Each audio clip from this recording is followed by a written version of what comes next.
Aujourd'hui, on va parler de l'art de s'exposer au soleil. Mais attention, pas pour bronzer, hein. Non, pour se soigner, selon les grands principes de la médecine traditionnelle chinoise. Et tout ce qu'on va voir ensemble, ça vient directement d'un enregistrement d'un cours donné par le professeur Xiaoliang Wang. Alors au programme, c'est très simple. D'abord, on va voir pourquoi le soleil est si précieux. Ensuite, on passera au côté pratique. À quel moment et combien de temps il faut s'exposer, comment faire pour en tirer un maximum de bénéfices. Et puis, bien sûr, on parlera des pièges à éviter, des erreurs classiques et des précautions particulières pour certaines personnes. Allez, c'est parti. On commence donc par la base. Pour la médecine chinoise, le soleil, ce n'est pas juste une grosse boule de feu dans le ciel. Non, c'est une véritable source de bien-être. Un remède puissant et en plus totalement gratuit. Franchement, et si on arrêtait de toujours fuir le soleil? On vit à une époque où on passe notre temps à se réfugier dans des pièces climatisées. Et on oublie un truc fondamental. Une exposition modérée est absolument essentielle pour réveiller et activer des fonctions vitales de notre corps. Pour bien comprendre ça, il faut parler d'un concept clé, le Qi-Yang. Alors, le Qi-Yang, qu'est-ce que c'est? Eh bien, c'est notre énergie vitale. C'est elle qui nous réchauffe, nous active, nous met en mouvement. Et la source la plus pure, la plus directe pour recharger cette batterie de Yang, eh bien, c'est le soleil. C'est le complément énergétique le plus naturel qui soit. D'ailleurs, on remarque souvent qu'on est un peu plus morose en automne ou en hiver, pas vrai? Une des raisons, c'est justement un manque de yang. Ce manque ralentit la circulation du sang et de l'énergie. Et ça plombe le moral. Le soleil, lui, agit comme un véritable antidépresseur naturel. En relançant, en fluidifiant toute cette circulation, il nous éclaircit l'humeur, littéralement. Bon, d'accord, le soleil, c'est super. Mais attention, on ne fait pas n'importe quoi, n'importe comment. Le timing, le moment où on s'expose, c'est absolument crucial. C'est ce qui fait toute la différence entre un bienfait et un problème. Alors, il y a ce qu'on pourrait appeler les heures dorées. Le matin, c'est entre 9 heures et 11 heures. Et l'après-midi, entre 15 heures et 16 heures.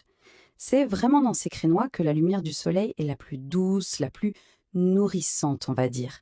On est loin de l'agressivité du soleil de midi. La durée, elle, va aussi dépendre de l'âge.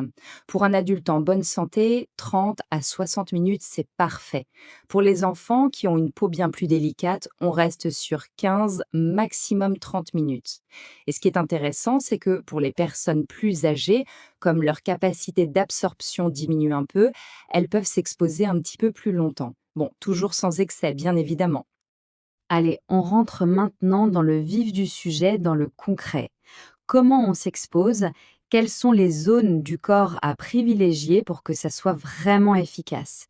Parce que oui, c'est tout un art. Il y a 3 zones clés sur lesquelles on va se concentrer. La première, la priorité numéro 1, c'est le dos. Ensuite, on a les jambes et les pieds. Et enfin, la tête. Mais alors là, avec d'infinies précautions. On va voir ça tout de suite. Le dos, donc. Pourquoi le dos en premier? Eh bien, parce que c'est la zone la plus importante pour absorber cette fameuse énergie yang. Il faut imaginer que 2 autoroutes énergétiques majeures passent par là, le vaisseau gouverneur ou Dumail et le méridien de la vessie. C'est vraiment la meilleure porte d'entrée pour que le corps fasse le plein de yang.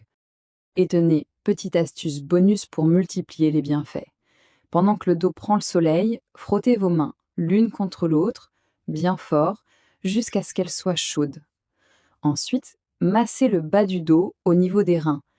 C'est un geste tout simple, mais c'est un moyen hyper efficace de tonifier l'énergie des reins et de booster encore plus le yang.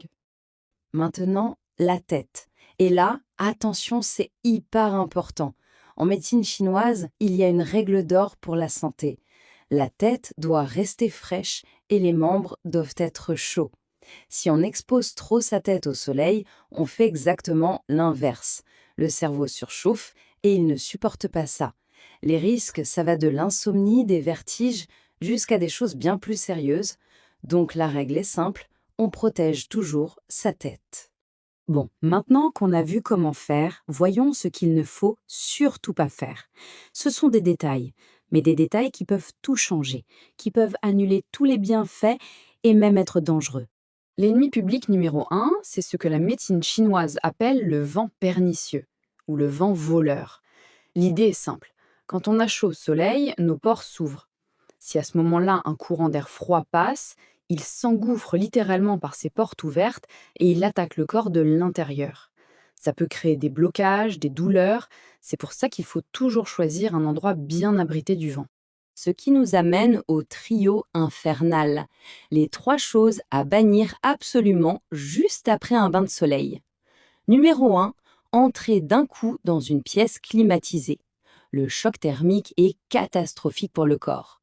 Numéro 2, boire une boisson glacée. Ça, c'est une agression directe pour le système digestif qui est tout chaud. Et numéro 3, on vient de le voir, se mettre dans un courant d'air. C'est non, non et non. Quelques autres points super importants en vrac. D'abord, le but c'est d'avoir une légère sudation, pas de transpirer à grosses gouttes. La grosse transpiration, ça épuise l'énergie. Ensuite, on ne s'expose jamais, ni le ventre vide, ni juste après un repas trop copieux. On fait aussi attention à certains aliments qui peuvent rendre la peau plus sensible au soleil. Et un détail qui n'en est pas un, s'exposer derrière une vitre, ça ne sert à rien, les bienfaits ne passent pas. Donc on ouvre la fenêtre. Et pour finir, un point sur les cas particuliers. Pour qui faut-il être encore plus prudent? Alors, l'exposition doit vraiment être modérée, voire soumise à un avis médical si on a de l'hypertension, une maladie cardiaque ou si on est dans un état de grande faiblesse physique. C'est pareil si on prend des médicaments qui rendent la peau plus sensible au soleil. Et bien sûr, si on a une cataracte, là c'est non négociable, on porte des lunettes de soleil pour protéger ses yeux. Voilà pour les grandes lignes. Le point à retenir, c'est vraiment que le soleil est un allié formidable, à condition de savoir l'utiliser avec sagesse. Maintenant, si vous souhaitez approfondir, comprendre la logique derrière chacune de ces recommandations, n'hésitez pas à nous contacter par email ou via Facebook pour participer à nos discussions. On en profite pour vous dire que nous proposons tout au long de l'année des cours de base en médecine traditionnelle chinoise spécialement conçus pour le public francophone. Ils se font à distance sous forme de dialogue. L'idée, c'est d'aider aussi bien les amateurs que les patients à, d'une part, mieux communiquer avec les praticiens et d'autre part, à intégrer ces principes de santé dans la vie de tous les jours. Merci de nous avoir suivis.